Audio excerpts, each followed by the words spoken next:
લીંબડી કેળવણી મંદિરના ભૂતપૂર્વ વિદ્યાર્થીઓ દ્વારા સંમેલનનું આયોજન કરવામાં આવ્યું। સુરેન્દ્રનગરથી સમાચાર। લીંબડી કેળવણી મંદિર દ્વારા ભૂતપૂર્વ વિદ્યાર્થીઓનું સંમેલનનું આયોજન કરાયું।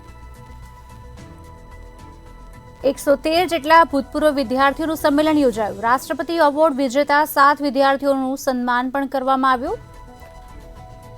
ભૂતપૂર્વ તેજસ્વી વિદ્યાર્થીઓનું પણ સન્માન કરવામાં આવ્યું।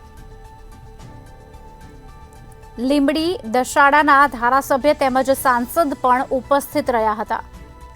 ત્યારે મોટી સંખ્યામાં ભૂતપૂર્વ વિદ્યાર્થીઓ ઉપસ્થિત રહ્યા। 113 જેટલા ભૂતપૂર્વ વિદ્યાર્થીઓનું સંમેલન યોજાયું હતું। રાષ્ટ્રપતિ એવોર્ડ વિજેતાના 7 વિદ્યાર્થીઓનું સન્માન પણ કરવામાં આવ્યું। સુરેન્દ્રનગરથી આ સમાચાર, જેમાં ભૂતપૂર્વ તેજસ્વી જે વિદ્યાર્થીઓ હતા તેમનું પણ સન્માન કરવામાં આવ્યું છે। લીંબડી દશાડાના ધારાસભ્ય તેમજ સાંસદ પણ ઉપસ્થિત રહ્યા।